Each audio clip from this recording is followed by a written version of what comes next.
D'Artagnan hears Constance whisper that she loves him above all men. And then she murmurs 3 words, the other one, the other one.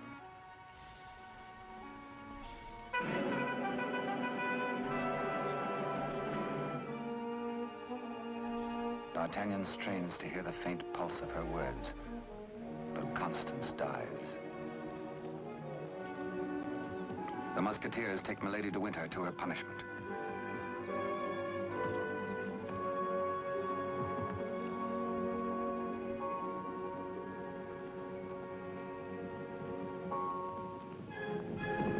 His Eminence the Cardinal has traveled through the night.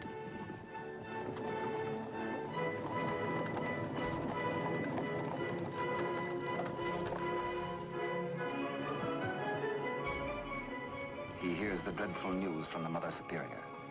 Constance is dead.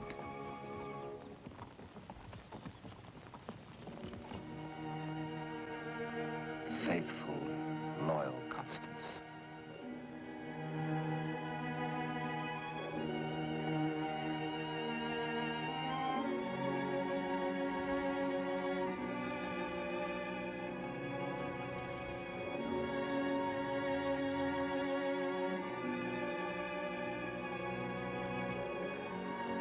Arrest the murderess, Milady de Winter, and all in concert with her.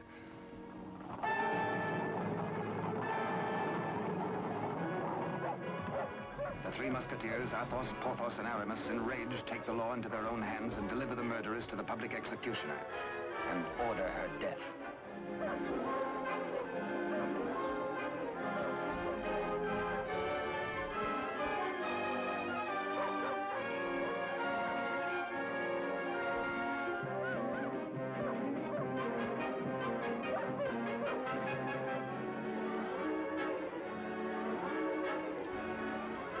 Then de Rochefort's cutthroats close in on the Cardinal's troop.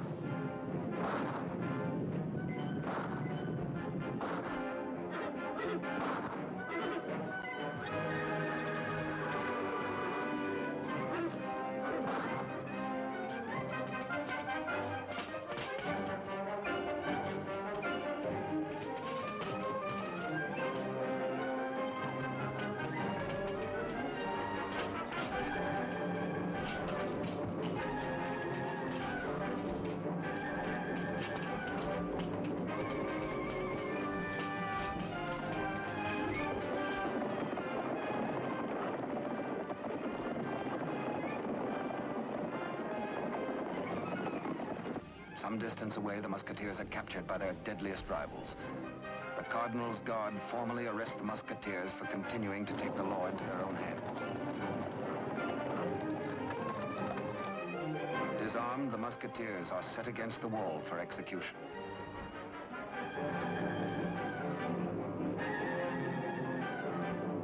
Your guards would take the lives of my friends. Single-handed, they shall have revenge. The Cardinal asks a moment to ponder. Constance dead. A murderess executed. Enough blood has been shed. Now this strife twixt Musketeer and Guard shall end.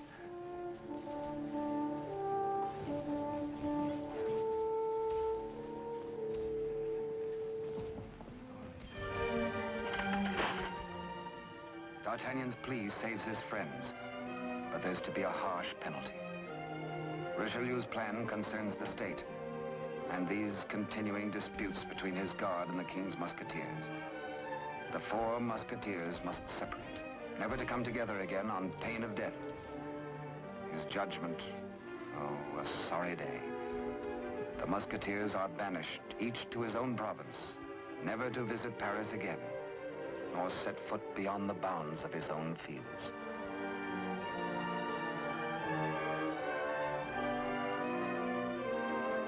As for you, D'Artagnan, a splendid soldier, reliable, devoted too. You henceforth shall be bodyguard of the future king, beloved of France, the nation's one. At one fell swoop, all strife is done. The Musketeers prepare for their banishment. Godspeed, farewell.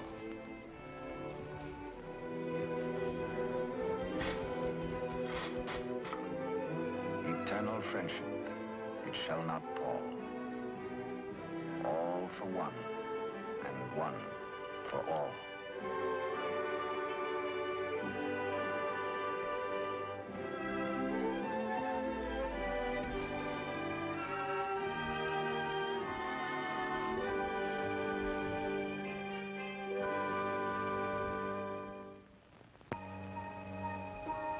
"5 years have passed. France is at peace. The infant prince grows to boyhood. Cardinal Richelieu, driven hard by the responsibilities of high office, lives in semi-retirement. And a royal father educates his son in courtly etiquette.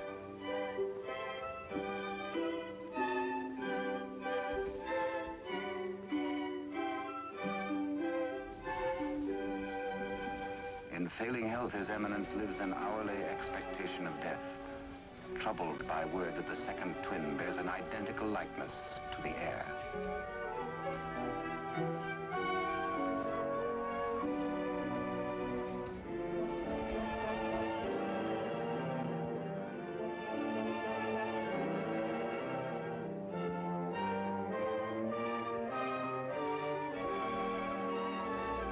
The dangers inherent are obvious and weigh heavily on the Cardinal's mind. He decides he must protect the prince somehow. His Eminence provides that the rightful twin may always be identified from the other. With the aid of the court jeweler, he caused a gold doubloon to be broken. The smaller piece hangs on a chain around the throat of the infant prince. And its mate he places about the neck of Captain D'Artagnan.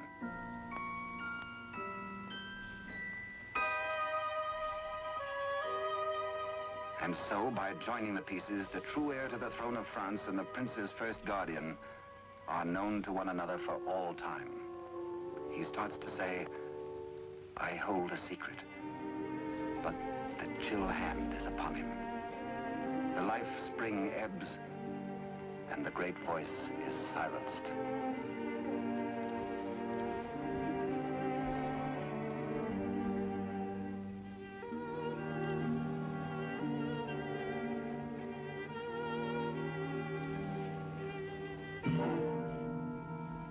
A great statesman passes into history. The church loses a noble servant, and the ship of state is without its pilot. What was this secret that Richelieu and Constance shared? The other one.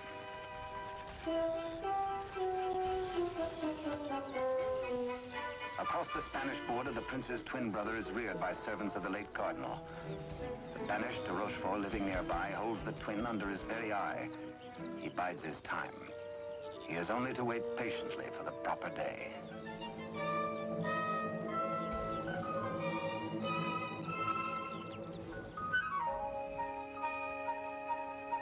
Upon the death of Louis XIII, the heir to the throne, or the Dauphin as he was called, became France's King Louis XIV. Both he and his twin had grown to manhood. The brothers are alike as two peas in a pod.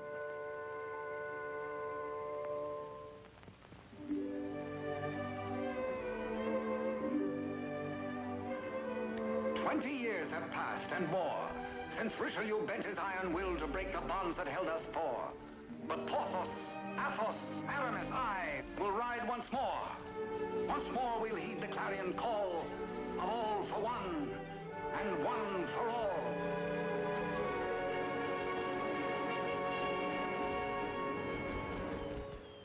During the years, de Rochefort's connivings have brought the exiled twin under his control.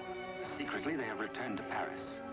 De Rochefort has lavished upon the usurper the trappings of royalty, teaching him to copy even the handwriting of his brother, the king. Yet the quality of the spirit so generous in the king is replaced in the brother by hatred and viciousness.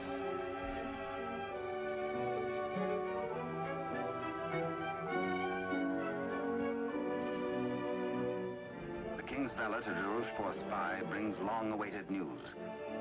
Within the week, an older D'Artagnan, after a lifetime of loyal service, will retire and leave the court. The young king will be without a bodyguard. Every detail of their plan is gone over.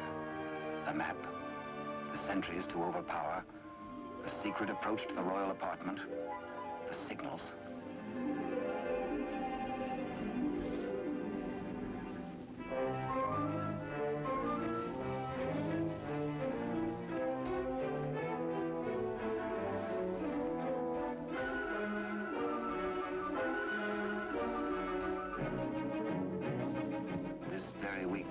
foretells the pretender, you will be His Majesty Louis XIV, King of France. Louis XIV, King of France, spends D'Artagnan's last day in fun and gaiety. The king has applied himself to an education in horsemanship, sportsmanship, and swordsmanship. No two men were ever closer, except they were father and son.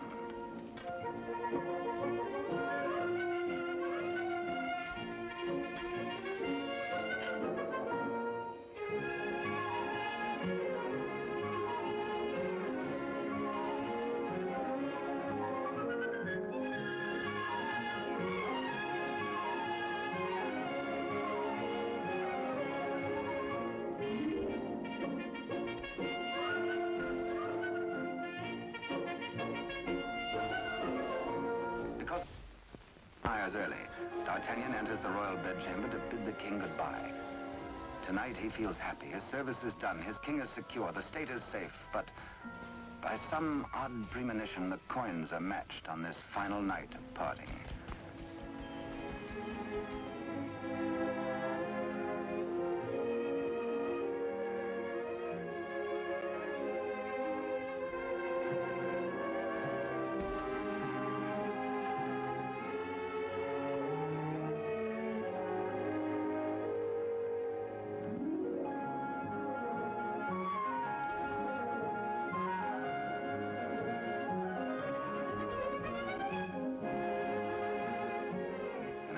Happy memories of a delightful evening with the king, Captain D'Artagnan arrives outside his lodging and is amazed to find himself beset by ruffians. Angrily, the Gascon plans his battle.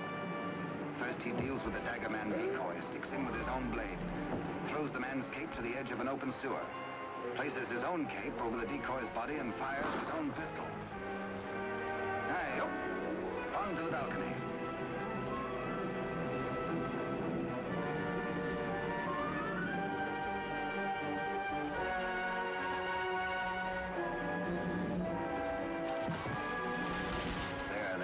Goes D'Artagnan.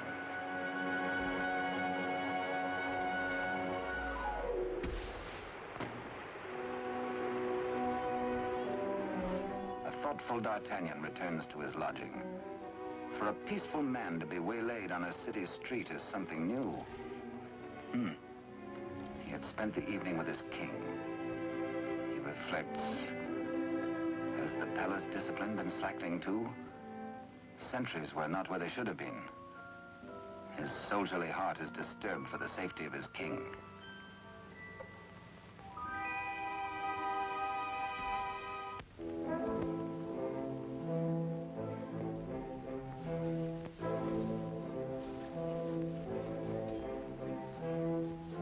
De Rochefort's plan is working without a hitch. Sentries at the outer gate have been overpowered. Entry is forced into the inner quadrangle. The palace is entered through a servant's postern leading to long-forgotten cellars. Success.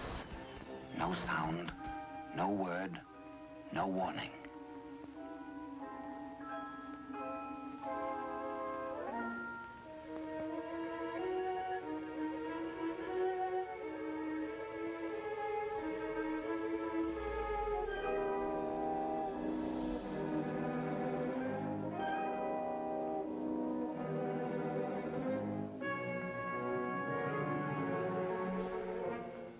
The pretender waits impatiently below for the deed which will make him king.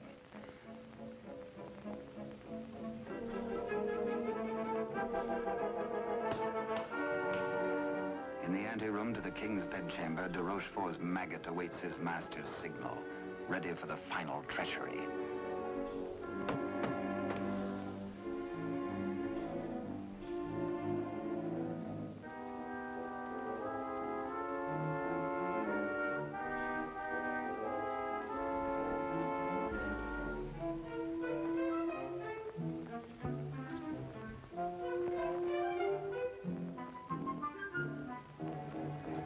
And a little after 11 o'clock on this fateful night, in one tragic moment, France loses her rightful king.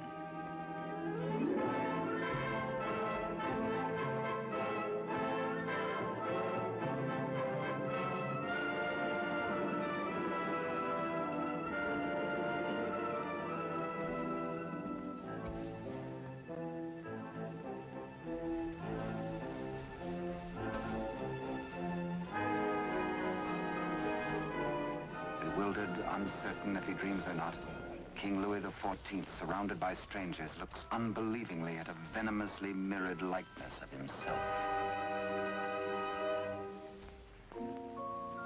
The usurper watches his royal brother with a lifetime of hate. De Rochefort's plans have been cleverly checked and double-checked. He means to hold the true king a prisoner as a threat over the head of the usurper should he rebel against his commands. At de Rochefort's order, his cohorts strip the king of his knight attire and in exchange dress him in the usurper's clothes.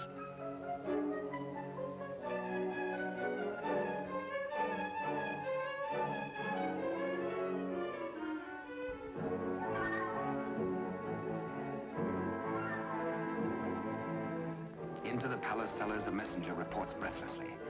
D'Artagnan is dead. His body thrown in the river. Complete triumph at last.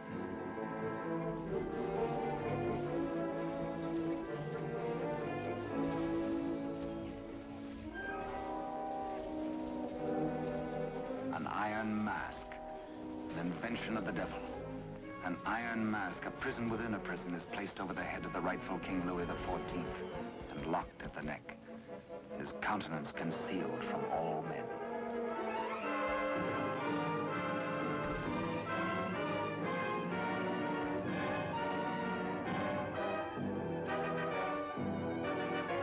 The true king is led away.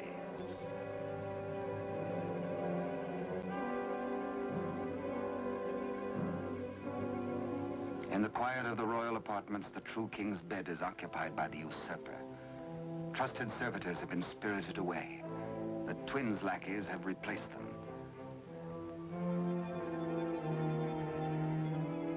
De Rochefort's plan is complete. Poor France. Ruled by a youth driven near to lunacy by a solitary childhood, by de Rochefort's lies, by his own poisoned dreams. Truly a madman.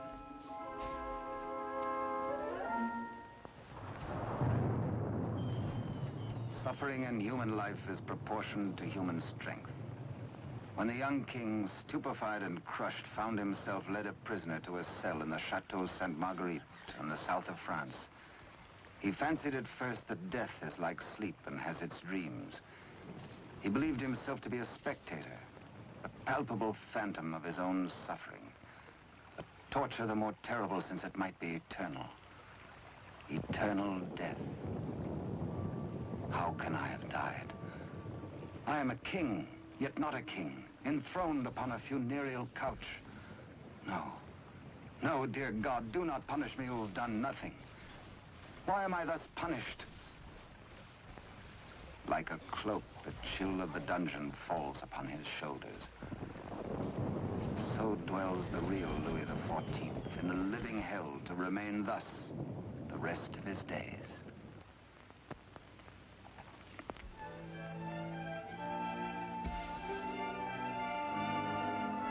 The Queen Mother, always restricted, prevented from seeing her son, determines finally to pay him a visit.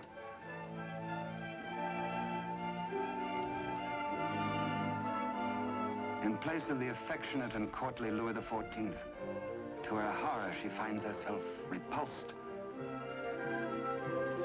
Doubts. Again doubts. What strange malady besets my son? She thinks again of the other one. De Rochefort hurries to the king's apartment, fearful that a mother's heart has sensed the truth. In pretense of humility, he asks the Queen Mother to leave. Affairs of state.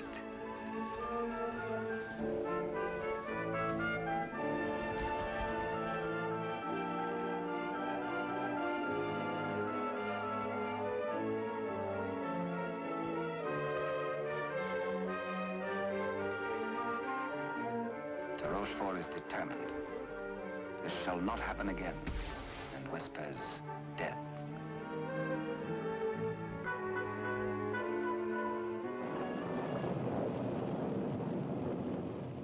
Day by day, night upon night, the prisoner prays for some way to get word to D'Artagnan. A heaven-sent fisherman hoves to.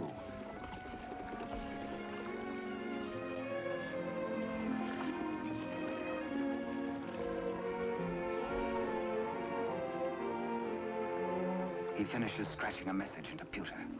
And as all good prayers must be, his prayer is answered.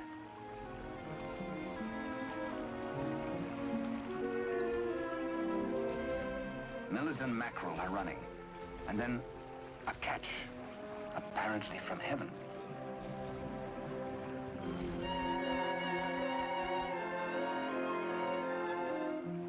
The fisherman reads the name of D'Artagnan, the idol of the nation. A written word, a beloved name, an urgent message. He, a patriot, needs no urging.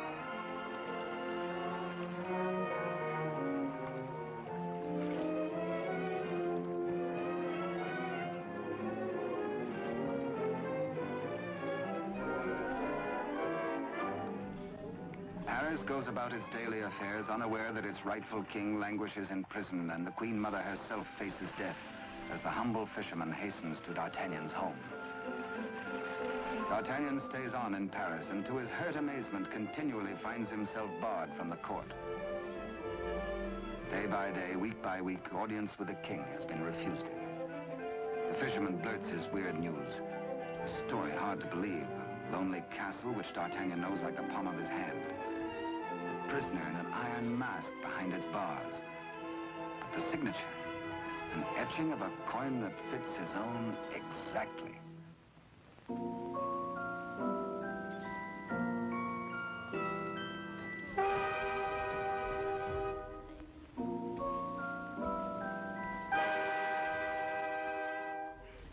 Come, friend, eat and drink.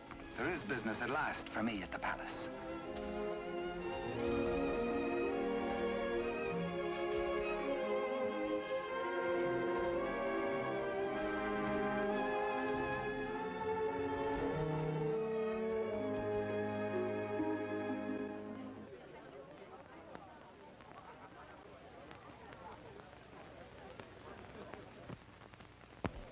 Threading his way through the perfumed route of the court's chattering idlers, D'Artagnan finds himself a stranger in a strange atmosphere. And there is reason, he thinks, for this curious tension.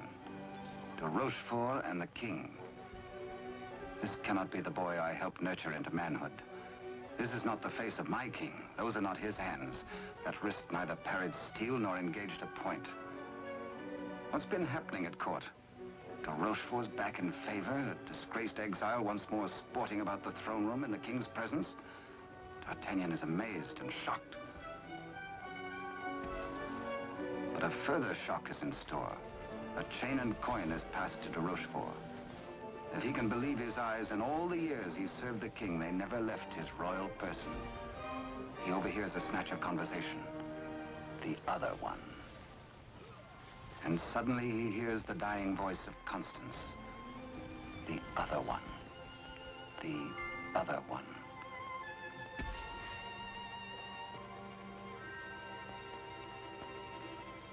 What did she mean?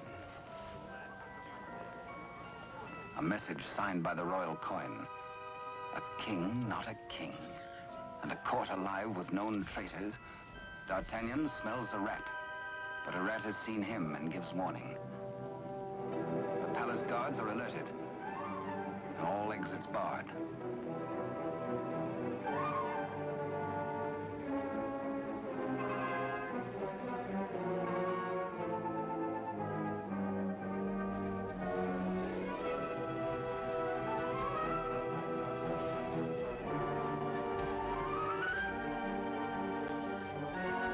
Little do they reckon with a resourceful old musketeer.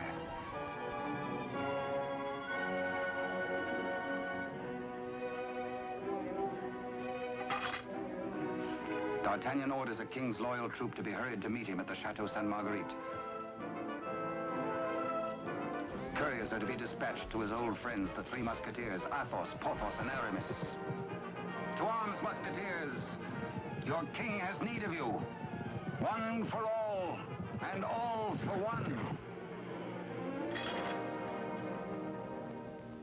The jig is up. D'Artagnan lives and knows. There's pewter plate. Perhaps even now he has reached the prison gate.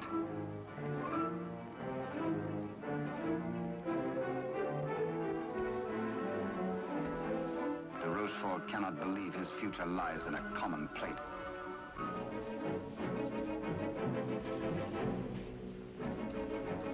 Quickly, he resolves to end all doubts. He decides to ride at the head of his troops to prevent any attempt to free the king.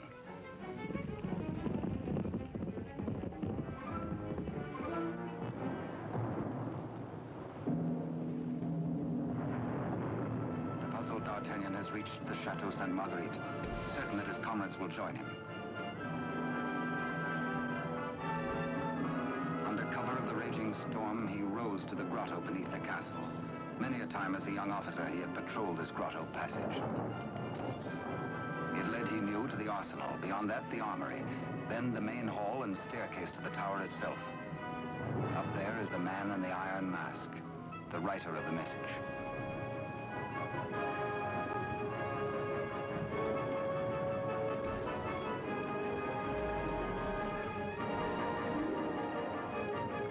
Astonishment, D'Artagnan finds the entrance to the arsenal is newly walled.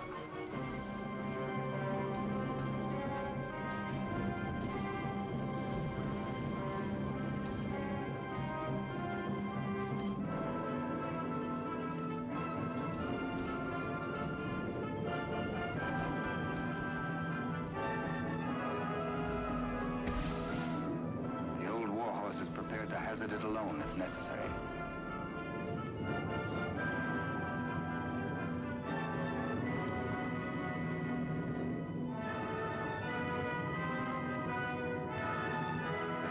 Returns to the opposite bank to await the arrival of help.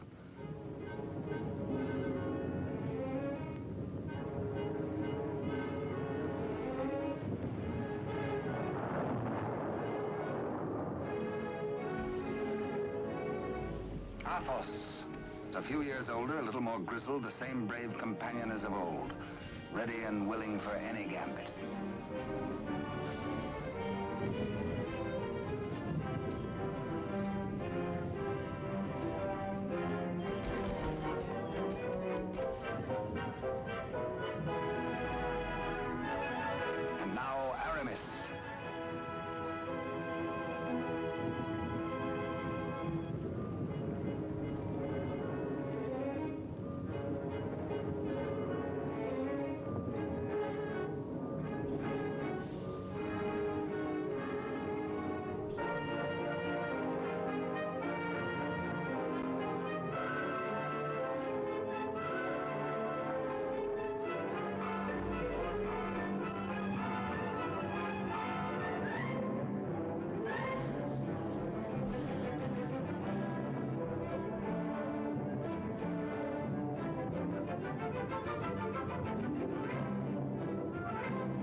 Two of the valiant comrades have arrived.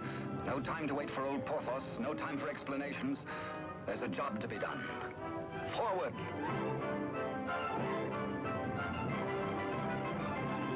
Through the racks of gunpowder barrels to the main hall, and the tower staircase itself.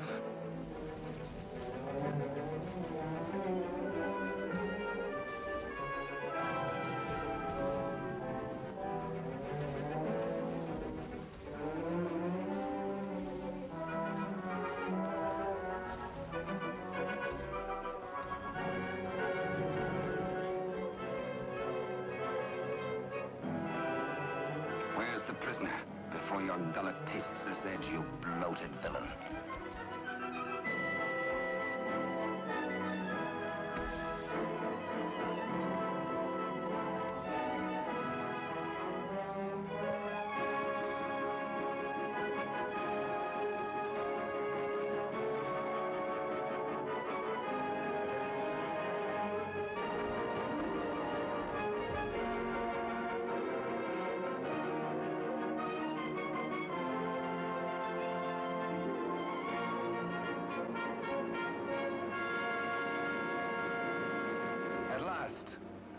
D'Artagnan knows the voice.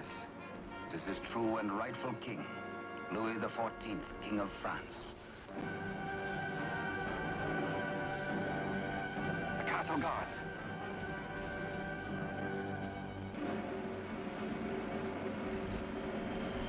The challenge is met.